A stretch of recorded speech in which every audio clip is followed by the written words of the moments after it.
I go by Dre. My dad, I'm a junior, so my dad is Andre Griggs Sr., and so he's always been Andre, I've always been Dre. I answer to both. My grandma called me Little Andre. I don't know where that came from, but she did, so I answer to that too. I do love talking about economics. I, with all of my being, believe that our country would be so much better if people understood economics, like every fiber of my being. That I do think that because economics can be slightly overwhelming, that people will say, well, I won't worry about economics, but there's this weird thing, and the adults in here will be like, I know it's crazy, but it's true. They'll be like the who you want to have a beer with test. And that's who you vote for president. And then, like, people say that out loud, and you're just kind of like, I don't know if that should be the measurement. And so this room is going to have more things to talk about. Economics is a social science, very fancy way of saying that it's possible that we'll disagree with the same information. And so we'll go through some of that as well. For this to be considered a great use of your time, is there anything that you were hoping that would be answered today? Is there any question that was burning when you came in? I did have one, because you bring up information being right or wrong. I do want to ask from your standpoint, have you ever seen both? Just, yeah, that's right, or yeah, that's wrong, or is it just we will never know in your position? Right. So when I talk about economics, I tell people more times than not, it is not a right or wrong. It's a position that you are in. And so I think every position has an advantageous position. Nothing is bad for everyone. Nothing is good for everyone. Right. So I can give you something as simple as inflation. If you are the consumer, the person who spends the money, you would say, yes, inflation is bad. If you are the business owner who is selling the products, you would say, yes, inflation is good. I have more money in my pocket. All right, and so it is a relative, and so we'll go through some of that, and you'll see it, and you'll be like, oh, that makes sense. I do have to give a disclaimer. I actually am a certified financial planner. I'm registered in the state of Florida as a fiduciary, so when I give out financial advice, I do have to always tell people I'm not telling you to go buy a house today. And so you'll be like, he told me to buy a house and I bought it and now I'm broke. All right, I don't want to be on any TV shows or anything. I'm going to give you really good advice for very good situations, but without me knowing you literally and what you're going to do, it may not be a good advice for you. So I do. The way I normally describe it, you can go to the next one, is if you went to a car dealership and someone immediately was like, you're going to love this Honda Accord. It has a 5-star safety rating. It gets 30 miles a gallon. You're gonna love this car. And you're just like, I have 15 kids. I was looking for a bus. Or I have a really bad back. I was looking for a higher vehicle. Like, it could be true that a Honda Accord could be a wonderful vehicle, but it might not be wonderful for you. And it would sound weird if someone immediately offered you something without knowing anything about you. All of us, high level, in all of our interactions, most of you are talking about being entrepreneurs and business owners. Everyone that you ever will sell to in your life is trying to figure out how to get to where they want to be. Every single person. Entrepreneurship, we solve problems for a profit. That's all we do, right? If someone has an eczema problem and then they create a cream, they then sell that cream when they solve their problem, ideally for a profit. Right, and so don't be ashamed of that. I know that books and movies make it seem like the wealthy person's the villain, but we actually solve all of the world's problems. We just do it for a profit, and that's okay. All right, keep going. So what you'll find, and what I'm going to share with you, the idea of solving problems is tied to wisdom. And so as a kid, I remember reading in the Bible, and I remember King Solomon was asking for wisdom, and I remember as a kid when it said that he was like, I'm going to ask for wisdom, and he got it, and he was like wealthy and successful and famous and all these other things, and I was like, oh my gosh, he just broke the code of the genie. Because in my mind, you can't ask a genie for more than one wish, because I was watching Aladdin at that age. And I was like, he found a way to ask for one wish and he got everything he wanted. He could ask for money, but he could ask for fame. He asked for wisdom and he got all of it. And all right, keep going. And so the way I describe wisdom, and I'm dating myself, there used to be this commercial that's like you plus Visa everywhere you want to be. And that's how I look at wisdom, like you plus wisdom everywhere that you want to be. We're gonna be moving and grooving. And so I have, so I call it like wisdometrics. So when you talk about economics, it's like econometrics. It's a very fancy way of saying that we can actually tell the probability of something happening. And a lot of people, it freaks them out how mathematically sound our universe is. But if you've ever gotten life insurance and you've been approved or declined, you know that they are able to estimate when you're going to die pretty good. If you've ever just watched sports and they were like, hey, this is a bad beat, and it's like, the score was 20-19, and the mathematicians that worked at Las Vegas were saying this score is going to be within like 2 points.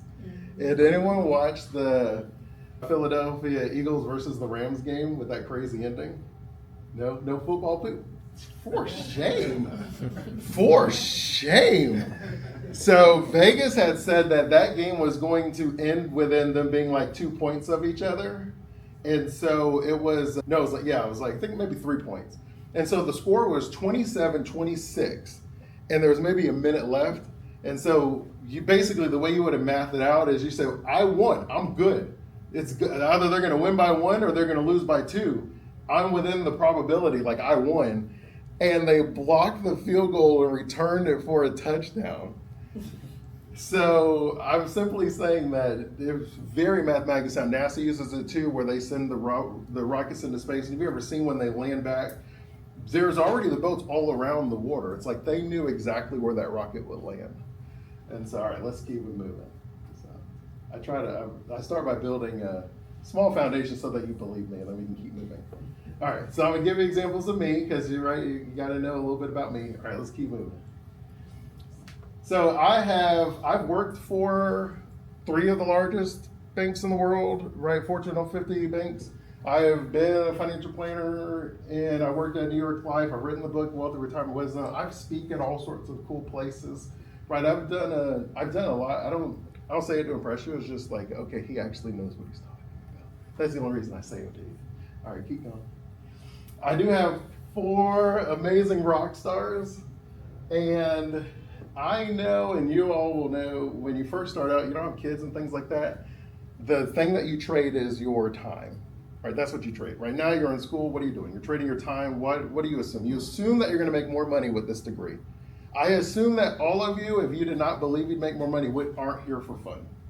I assume that most of you wouldn't come to college otherwise. You assume that you're gonna make more money.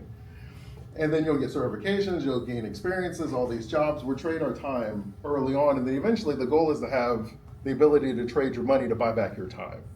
And that throws people off, right? As a financial planner, when I talk to people who have the money, and I'm like, I'm gonna tell you, you should pay someone to mow your grass. Like, I would never do that. I should mow my grass. My dad mowed his grass, and my granddad mowed his grass, and my granddad's granddad mowed his grass too. And I'm gonna mow my grass. Okay. Because we just wanted to buy back some time. How about pay someone to do laundry? Because I don't know anyone that likes doing laundry. No one's going to say laundry. People are like, why would I do that? That's a waste of money. Or is it a waste of time? And so it throws people off, because the way we condition our society is most people believe in the things, their beliefs about money actually is why 70% of America lives paycheck to paycheck. It's the truth. Now, the caveat is you actually have to spend your time in a way that actually makes it more valuable than that. So if you paid someone to mow your grass, if you paid that person like $10 an hour, then you would need to spend that time on something that generates you more than $10 an hour. Does that make sense? Like, you can't just go watch Netflix, because then you should have just mowed the grass. Right? So it's a little different. As someone who was working in his career, and once I started realizing that, I was like, oh my gosh, how am I going to get more of my time back with my kids? Go to the next one. Because I am a grinder. Like, if you hang out with me, you know I work all day and all night. I don't mind working. I'm like a David Goggins in finance. I'm like, who's going to carry the boats? And I'm like, but there's no boats in finance. But I do work a lot, and so my quality time with my kids was sleeping. I would work early in the morning till late at night, and then I would get home and be exhausted. This is me on my Minnie Mouse chair, trying to watch my kids put on a play. And I'm like, oh my gosh, stay awake, Dre. And then I would be like, let's take a nap together, quality time with Dad, let's take a nap. And they'd be like, okay, Dad. And that's what I was doing. So eventually I was like, I think I'm doing this wrong. Like, I genuinely need to figure out what to do differently. And so I quit my job. My wife was super concerned and supportive. Shout out to her. So she's amazing. And it didn't work out the way I thought. I didn't realize how many bad decisions I was making. And so this was our first house we built from scratch. Like, I can show you pictures of the dirt, and we had to sell it. And I was homeschooling the kids, so that was cool. They was spending more time with them. So it was like my best and worst year ever. And these pictures, I couldn't figure out entrepreneurship quick enough to make the money to pay the bills. So I ended up, what I would do is I would homeschool the girls in the morning, I would work in the business in the afternoon, and then at night I was like a shift driver. If you know those people that deliver the groceries to your house. So I mean, I was struggle busting, like for real. Keep going. And if you don't know, this is my dude. So I was listening to Jim Rohn, because I see you listen to self-help stuff when you're struggling, and they make it seem like it's all rainbows and Skittles, but it's not rainbows and Skittles. But there was this one thing, and he said, don't wish it was easier, wish you were better. Don't wish for less problems, wish for more skills. Don't wish for less challenges, wish for more wisdom. The major value in life is not what you get, the major value is what you become. Success is not to be pursued, it's to be attracted by the person you become. And when I heard that wisdom word, I was like, oh my gosh, I remember that as a kid. Trey, you're messing up. So I did two things. One is I started doing puzzles again, because I did puzzles a lot as a kid. I'm very analytical, so they say if you do puzzles, that's a sign of your kid's an analytical person. And then I was like, oh, snickerdoodle, I need to figure out this wisdom stuff. Because that worked for King Solomon, so maybe that could work for me. All right, keep going. And so for me, and you'll hear, I have to define words. I think we just use a lot of words. So I try to define the words so that way, if you have a starting point. So I say wisdom is the ability to apply your knowledge and understanding in an effective way to consistently get the results you desire. And the normal example I give people is like, what is something that your grandparent is super awesome at making? Can you think of it right now? So my grandma made amazing peanut butter cookies. Has everybody got what their grandparent made? Have you ever asked them for the recipe?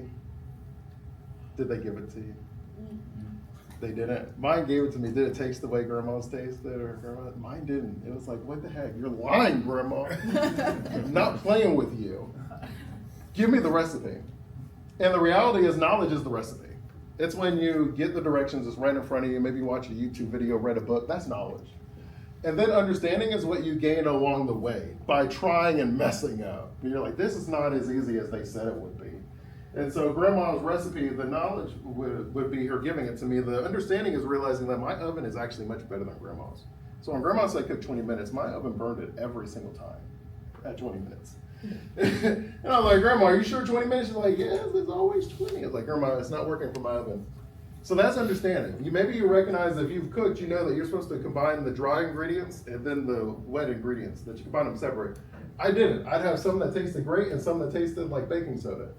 And so I was just trying to figure it out. And then eventually you gain the experience that you can consistently make grandma's peanut butter cookies. And that's what a lot of us mess up. We get the knowledge and we think we're done, but the reality is you need the wisdom. The only way to get it is by trying. And then you're going to fail, and that's okay. So I started reading a ton of books on a ton of things. And most of these strategies I'm going to share with you today as far as understanding the economy. And I read everything from finance and investing to mindset and health to happiness, all that stuff. And this is actually a really short book, but I really enjoyed the Nikola Tesla book. It was actually very interesting. Keep going. And then boom, right? Got the wisdom bag. See, look, I'm awake and happy with it now. So this is me doing a Spartan race. I don't know if you've ever done this obstacle course racing. So it's like a 5K, a 10K, and a marathon, but you have obstacles. Yes. The one in Jacksonville comes every end of February. So I'll see everybody out there. So we'll go with that. All right, so let's get cracking on the economy. I feel like right now you know a little bit about me. All right, let's go. All right, so let's start with the big picture. The U.S. economy moves in cycles, so resilience or growth and recession or a slowdown. There is a position that you would want in every one of these, and I'm going to go through a handful of these with you. But the idea to recognize is economics is trade-offs. Right? If you chose to be here, then you can't go on a date with your boyfriend or girlfriend. If you chose to go to work, then maybe you didn't go to get any sleep. You chose to be here in college, well, then you maybe don't have the ability to work 40 hours like someone who did it. The idea is, as long as you all are like good with your relationships. If you have a boyfriend or girlfriend, then you're supposed to not be dating anyone else, right? It's a trade-off, right? I'm not judging you, but that's the way it's supposed to be.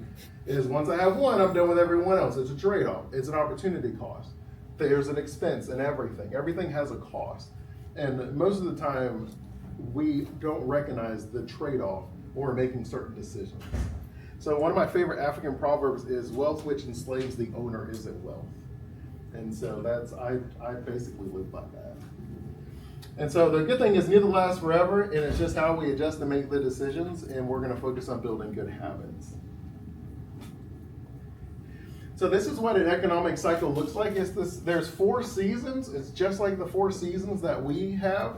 So, right, you have like fall, spring, winter, and summer, and they just happen. You don't get to say, I'd like 2 summers this year.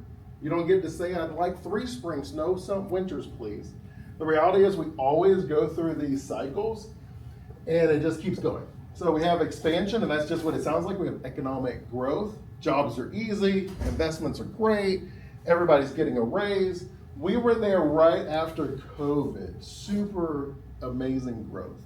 Everybody was getting a 20% raise. It didn't matter how long you worked. You just called them up. For me, when I graduated with my bachelor's at Florida State, I came out right after the Great Recession. So it was like 2007, 8. And I remember when I interviewed, the person was like, man, you know, last year at this job, we would have to give them $45,000. Don't judge don't judge now. $45,000 was good out of college then. They were giving him $45,000 in office daycare, and we gave him a turkey for Thanksgiving. And I was like, huh. And he said, well, you know, you're here now, so it's a little different. I was interviewing a PhD for this entry-level job. He's like, it's a different economy right now. So no in-office daycare, no turkey, and $26,000. He said that to me. I was like, this jerk. He just said that to me. So we have the cycles. We go back, buyer's market, seller's market, things in houses. We know that there's a time where selling my house, if I just list it, it's already sold. And there's a time that I have to offer to help you pay for closing costs. That there are cycles and we shift through it. The reason expansion doesn't always stay is because it causes hyperinflation. If you continue growing, then eventually people are irresponsible with their money, right? That's the short of it. So if you remember when we were growing super fast after COVID, does anyone remember what the price happened of all of your stuff? Went up, up, up, up, up. Did anyone see people paying over $100,000 over asking price for a house? Did you see that? Heck yeah, you saw that.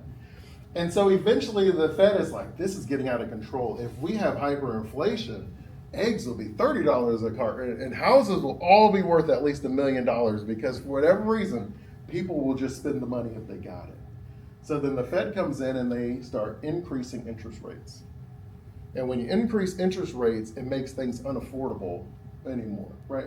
So 2 things happen, and if you were trying to buy a house now, you all know the housing market overnight went from $250,000 was the average price of a house to, you want to guess what it is now for you all? Any of y'all looking at houses? 400,000. What was the number? 400,000. 400,000. You are correct. Were you in here earlier? I'm teasing. No, I just know how much my house is worth. Yeah, it's about $400,000 now because as the first time you were like, come on, dude, nobody thinks his house is worth $400,000. But then when the neighbor sold it for $420,000, you're like, well, if I sell my house, that's what I expect to get. And so the Fed starts increasing rates, and what it does is, if 2 things. One is if you're in a house currently, you have a 2-3% interest rate, and you recognize if you sell your house, you're going to get a 6% interest rate. So you don't want to sell your house anymore. The second thing is there's less competition because what you could have afforded as a house with a monthly payment of a 2% rate, you're out of gas with a 6% interest rate. So now there's less competition, so now we're not bidding over the price, but then there's also people who don't want to sell their house because the price is too much, right? And that's part of the cycle, happens every single time. And I'm hoping that you're like, oh, I can see why economics is important. There's nothing to freak out about. I know that this is going to happen again. You know why? Because it always happens. That's what people always do. They always spend until inflation is crazy and then the Fed raises rates and then people lose their jobs. Now, you may have heard the phrase last in, first out. Have you ever heard that? Like last in to a job, first out? Economically, the reason is because I had to pay you so much to get you to leave your current job because we had such great economic growth. It was so competitive. I had to give you the turkey and the daycare, and I had to give you twice the salary of the next person. So naturally, I'm going to get rid of those people first. It's not that you didn't have time to show your value. It's that inside of the office, it's like 40,000, 40,000, 40,000, 120,000. Who would you get rid of? 120,000 person.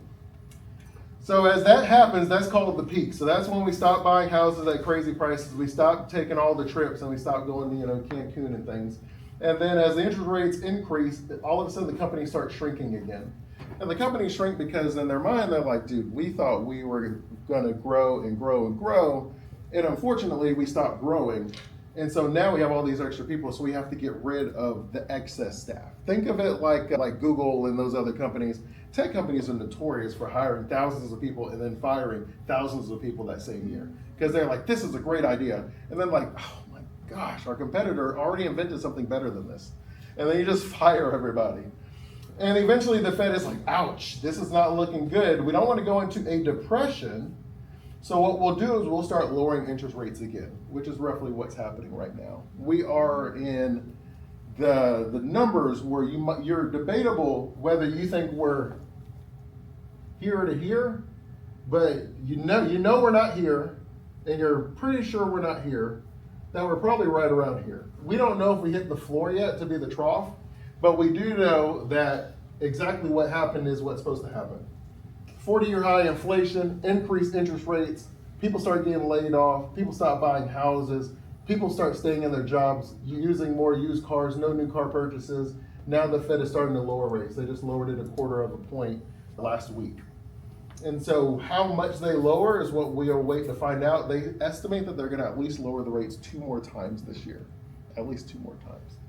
And then eventually the same cycle is going to happen again, and you can mark it on your calendar. The rates will be so low. So as a business owner, when I have the money that you make is the economic term is arbitrage. A very fancy way of saying the money that you make what I charge you doesn't matter as much as what you make from what I give you. So if I give you $100,000 and I give you a 5% interest rate, but you're able to generate 10% from that idea, then you should take that offer. If I give you a 25% interest rate, but you have a 50% return idea, then you should take that offer. If I give you a 2% interest rate and you have a 0% idea, then you should not take that offer. The money that you get, it doesn't matter as much as what you're going to do with it. And so what ends up happening is when interest rates are at 0%, every one of my ideas is going to make a return on my money, which is why the money flows and businesses grow. When interest rates are at 7%, I need a 10% idea. I need an idea that generates a 10% return for me to even consider it. All right, let's keep going. All right, so some of the indicators, I won't bore you, but you'll be able to share the presentation if you want. There's a ton of them, but some of the main ones we look at is jobs and unemployment claims. The unemployment claims come out every week. The jobs report comes out every month.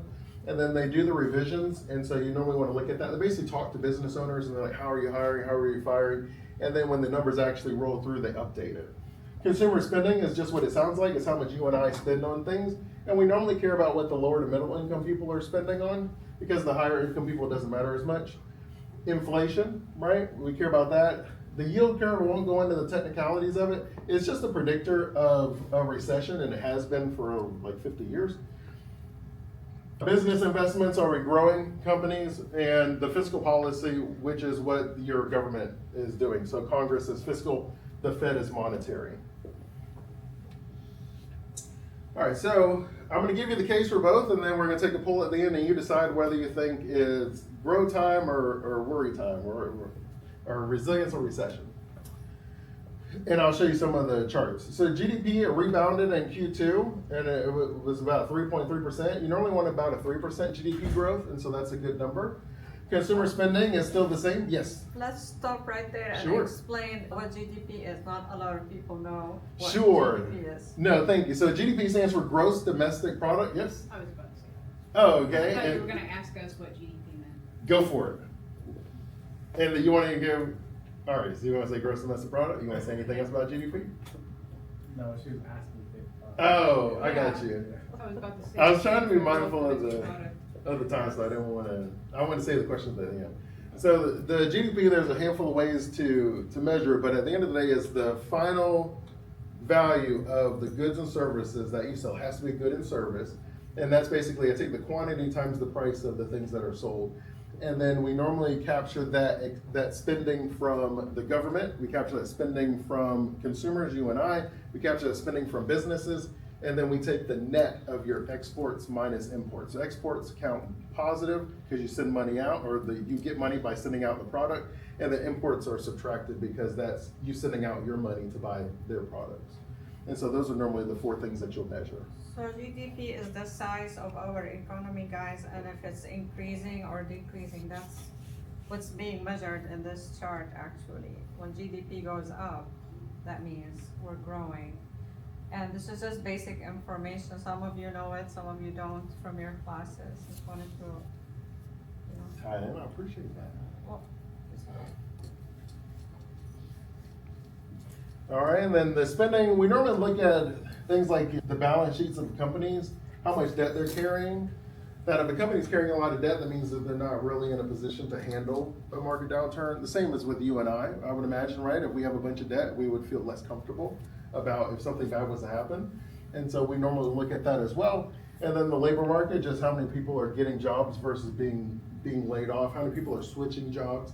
We also look at things like if people are staying in the same job, they're keeping the same house, they're keeping the same car. It normally shows that there is a slowdown that's happening, that the people are uncomfortable spending their money. Does that make sense? oh. So all these charts are very quick ways to look and see it.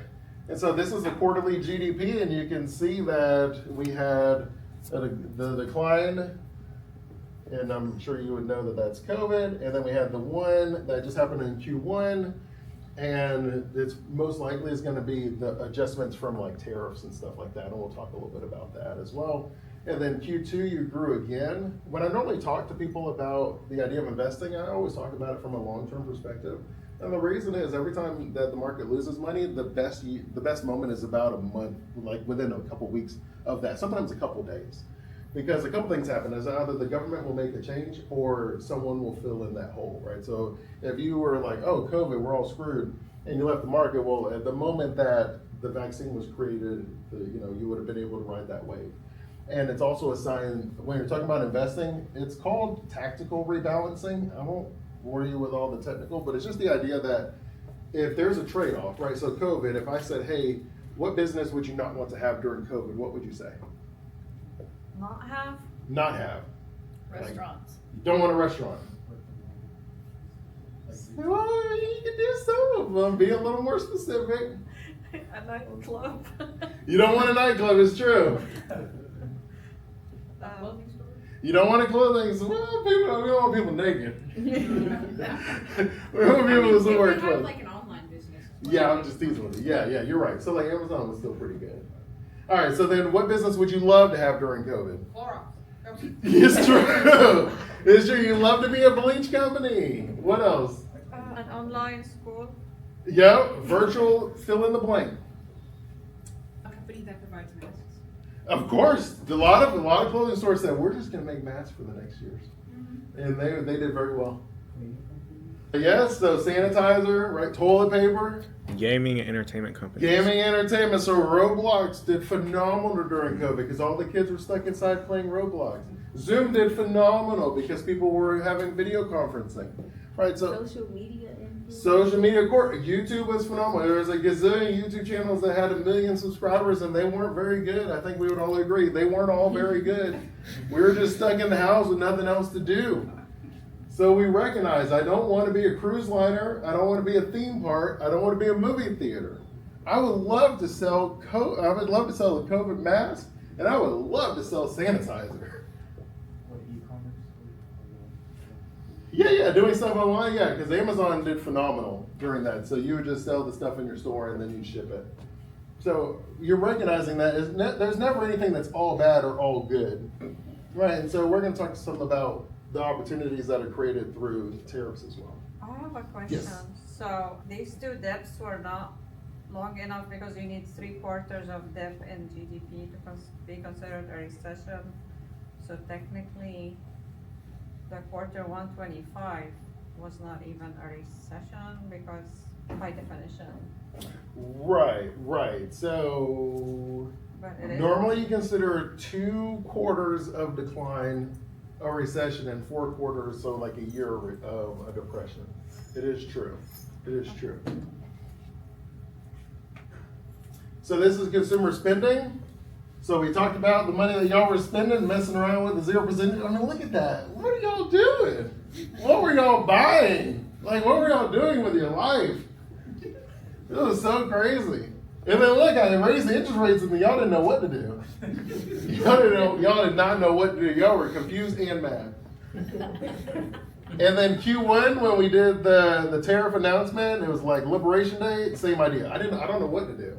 It is true. The reality is it's very hard to predict stuff. I don't know if I should hire people or fire people because I don't know if I'm going to be able to get my stuff. Like there was, I think in July I read that businesses filed for bankruptcy went up like 10%. And the reason is if I have a small business, I don't have the leverage.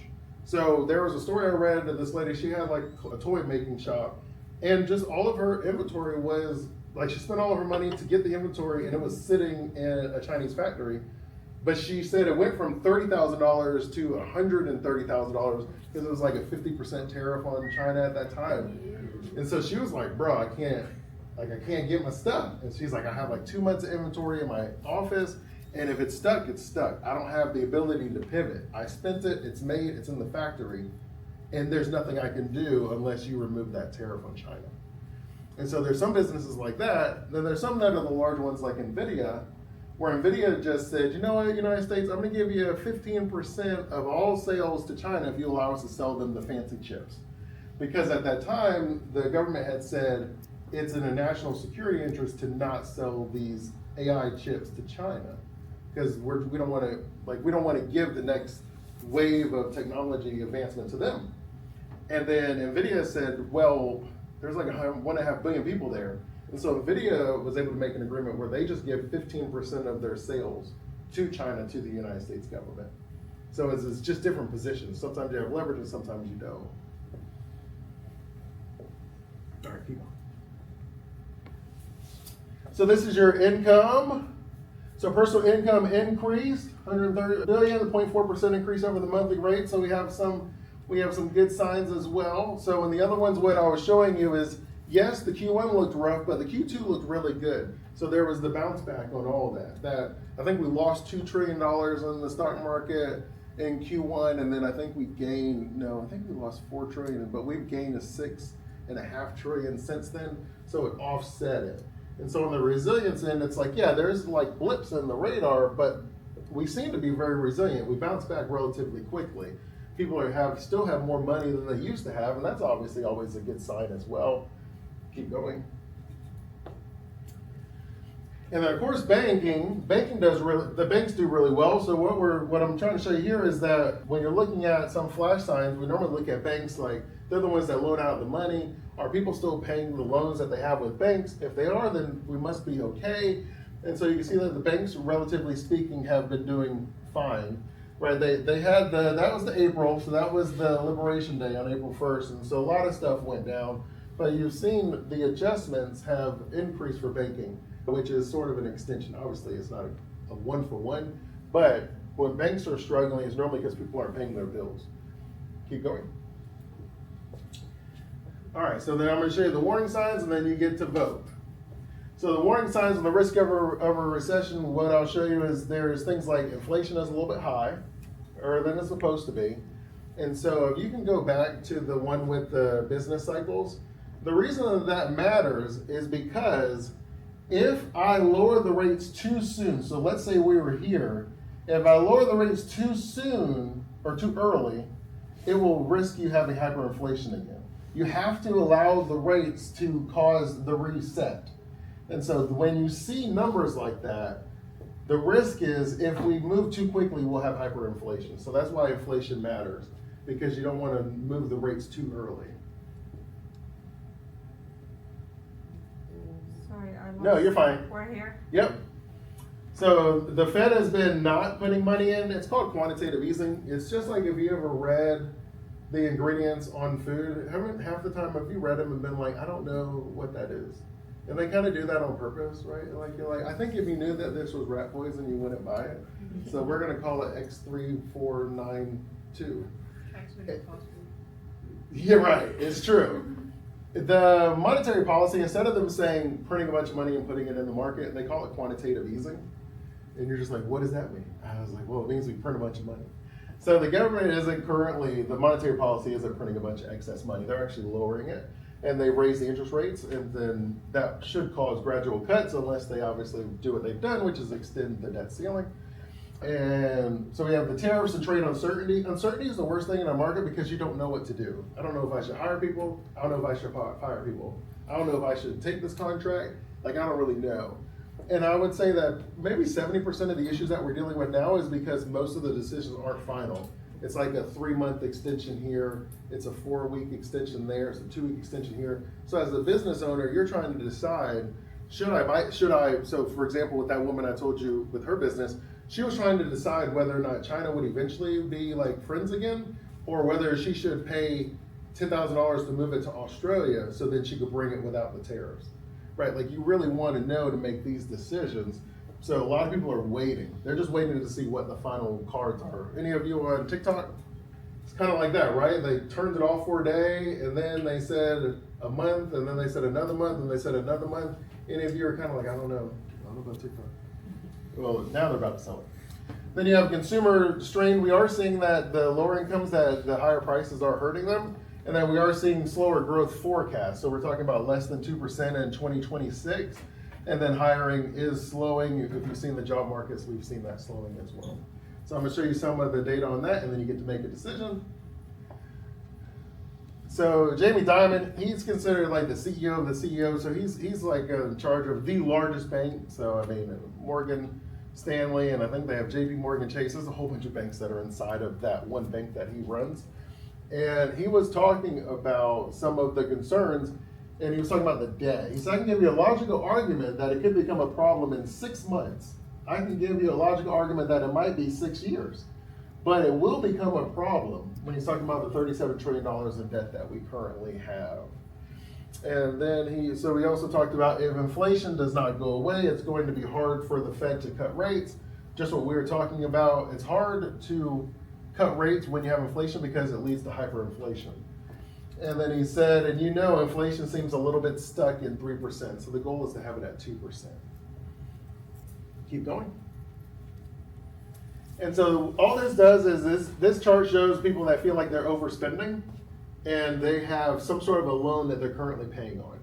And so you can see it's the baby boomers, Gen X, millennials, and Gen Z. And so it says I spent more than I should have, regretted the purchase, and then missed the payment. And you can see that the numbers are tightening up in the sense that it's showing some cracks. Now, everything may be okay, but it is showing some cracks. So it's the younger people have a bigger issue here, seems like.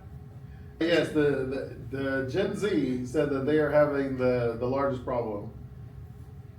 You want to guess why? Klarna and Afterpay? We don't know. Say that again? Klarna and Afterpay? Who is that? Those are the people that show up at a checkout and it's like, you can get this in 4 easy payments. Oh, yeah. I know what you're talking about. Yeah, I think, Affirm is one of those too. I seen Affirm, But Affirm also. Yeah. No, I agree with that. It's a good business to make money from making money. So, no, obviously not for the people. All right, this one shows, there are a bunch of different charts, but all of them basically are showing the idea of, hey, this is debt that people have, and we're seeing whether or not the percentage of your balance is considered largely delinquent. And we're saying that people with credit card debt and different things, so the little grays, if you can see them, those are always the recession. So you'll see that people have to go on credit cards a lot more. When you're in a recession, people go on credit cards a lot more during a recession. And then normally what happens is you will then pay it off as the economy gets better. And then you can see that people with student loan debts, people had stopped paying them, and we got the forgiveness on them, and then it's like shooting back up. So there's concerns about student loans. The auto loans slowly trickling up. That one's a lot more controllable. People just will keep the same car that they have. And normally you can look at You can look at how old the cars are as an indicator of that. Home equity line of credit, where people were like, recession, I have to use more of it. No recession, I started spending less of it. And then that has been relatively okay, a very small tick up that we're seeing. Mortgages as well, we talked about that. The mortgage market has stopped because of the interest rates that people already have. If you have a 3% interest rate, it's really hard for you to imagine having a 6% interest rate. And then consumer finance and other retail, so those are just different credit companies and things like that. You can see that that is starting to tick up as well. You normally look at the debt because that's what people have to do to survive in a recession, more times than not. And so we see how long it takes to recover. That if you spend on a credit card and then people pays it off within the next couple of years, you normally feel okay about that. And then, student loans is definitely a big one. Youth unemployment is at a 5-year high. It's 10.5%. It's really hard for the youth to get jobs currently. You know that too, yeah? So it's double. So it says for high school graduates age 20 to 24 without college experience, it's at 8.8% in July. The unemployment rate for 16 to 24 is the one that's at 10.5%, and that's an increase from 9% as recent as January. And so we look at these as canary in the mines. The idea is if you're an unskilled labor, right, you're all wonderful people, but economically you're unskilled, right? So in the sense that how much do I have to pay them versus how much they generate for me as a company, it becomes a tougher sell for them. And when you're looking at lower income people, they tend to be the ones that are shopping at the places that low skilled people are working at. And so it's like a sign, right? So if you see lower income people without jobs, that normally means that those companies will soon see that they don't end up hitting the revenue numbers. And if you're trying to get a job and it's a little tough out there in the streets, a little bit, yeah, it's real out there, right? Is this the answer? Yeah, what'd you say? Is this the answer? They're like, to the "No, question, probably. Yeah, they're like, Okay. no. All right, and then we did the last one was just talking about the adjustment to tariffs. I won't bore you with the numbers, but it's a very fancy way of saying we look at a certain number, and then based on the number when we do the survey, manufacturers say, yeah, like we're okay, we're not okay, and the number has been trending towards not okay. So manufacturers are talking about some of the issues that they have, and that they have extra inventory. And sometimes it's retaliatory tariffs where I think who was it? There was one of our whiskey companies that Canada took off of its shelves. I can't remember. All right, keep going. But it's just another indicator. All right, so the last one, and then you get to guess. So the odds of a recession, put it at 30 to 40% by the end of 2025. That is the current projections. And then others will expect like a slowdown or a soft landing. So not a recession, but it's not going to be amazing, but it will be okay kind of a vibe. And then a mixed outlook of resilience versus it. All right, so go to the next one. All right, here it is, ladies and gentlemen. Then I'll tell you, my final thoughts. So this is you. How do you feel about the economy? You talked about some of the good, you talked about some of the bad. Don't fall into the bias and think only about the bad because it was the last thing I showed you. I had to show you something last. I had to show you something. If I could just speak from personal experience. Live it. Everyone in my family has seen a change in management because a bunch of our managers have been fired, a bunch of our supervisors have been fired, and they're even telling our employment and staff recently that if we don't start hitting numbers, then we're also going to be repositioned and more relieved of duties. So at least based off of the information you just Right. gave me, I have to assume that probably heading towards a recession still. Okay. Because everyone I know is, like, half of our staff is gone already. And Where are you at? I am Sam's Club in Walmart. Okay. And my mother's at Publix, and recently she also lost her managers. We're trying to see who they can replace, and they tell us we're not replacing. We're having another manager handle 2 stores at once. Right, yeah. And I'm like, what's happening? It's true. So productivity is another metric, and it's a very fancy way of saying I'm requiring you to do more hats than one, and I'm paying you no different. That's what the United States productivity metric means. It means that we fire people, we didn't replace them, and now these people are doing 3 jobs in one. Yes, I think the issue with it is when you're trying to measure how it is mathematically, a lot of it with the economy is based on how people feel. So you might not actually be in a recession, the actual mathematics of it, but people feel like they are in a recession. So it kind of becomes like a self-fulfilling prophecy where people feel like they can't do this, so they don't do this, so that actually affects the numbers. So I feel like, especially during COVID, they were saying there's a huge amount of growth, and they say we weren't in a recession, but people still couldn't afford things, people still couldn't get work. So it's like, just technically we're not in a recession, but people feel like they are in a recession. I agree, because it flops between business and the consumer. Because for the tariffs, I've seen it do great for small business. They're doing great, but they also have to change their prices, which is also bad because some people don't want to pay that price. And I have seen people let go. Like my mother works for a fertility clinic.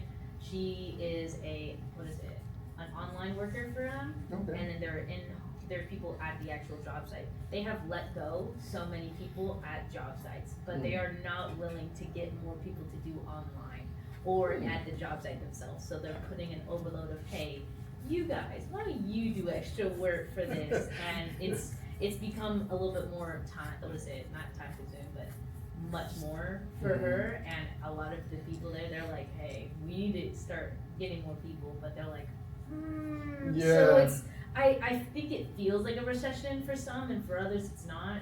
So I have to go with depends on the day, Okay. the person kind of thing.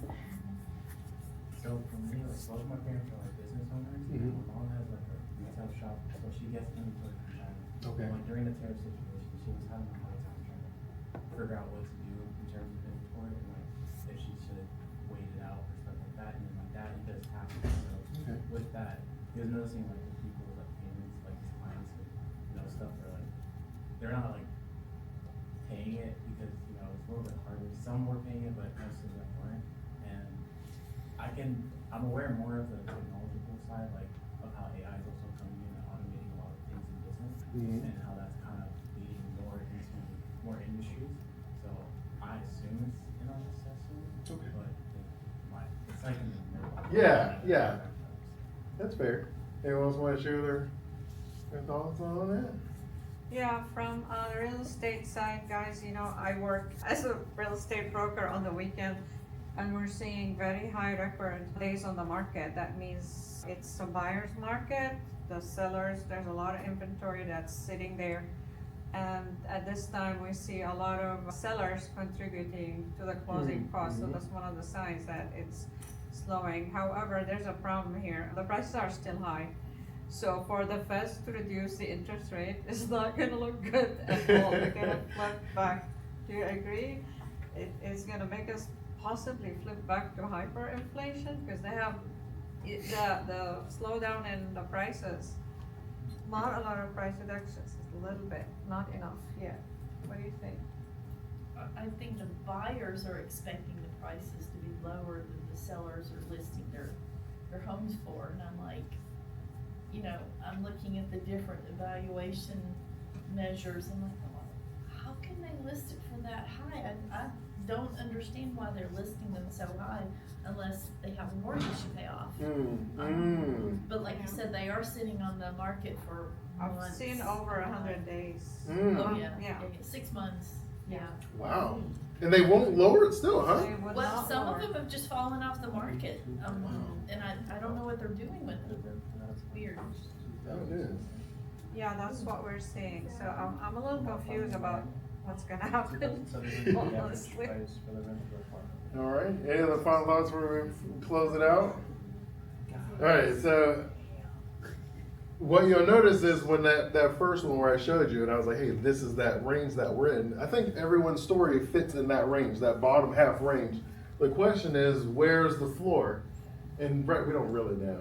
And I know a lot of people that would be like, try to pay me to predict it. And I was like, I'm not in the business of predicting because I don't want to go to jail. The way I generally do it is once I see enough of the signs showing up. So so people will buy here on the way down. Like, oh, I know the floor is here, so we're good. And then sometimes the floor goes like down there. I am the person who buys on the way up. So I don't try to predict it. I just read it. I read it like a book. I'm like, oh, look, we're going up. I will join here. And then I'll ride the rest of it. Some people I just think people, that's what they mean when Warren Buffett's like, I try to be cautious when people are greedy and greedy when people are cautious. So when you're actually seeing the increase, people are normally freaking out because it's been a bad time.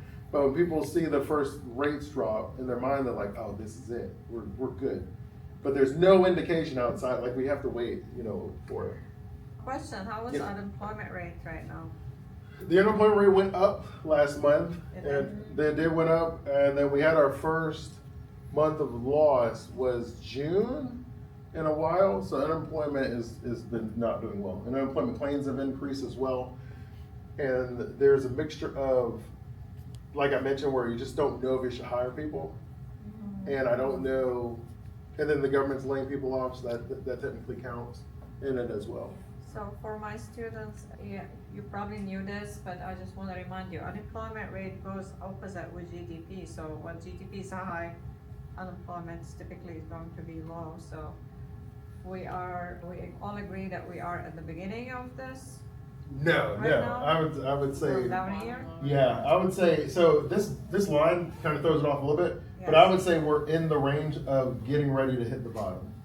Like I would say most of the So indications, scared. I think most of the indications would say that we're in the early midst of at least economic slowdown, whether you want to call it a recession or not, that everybody's numbers are down this year compared to last year at Yeah. the same time, right? I think that's probably a safe statement. But you think it's not gonna be a very big hit like last time? And last time you guys most of you were not born yet, but we had a lot of foreclosures. It was very bad.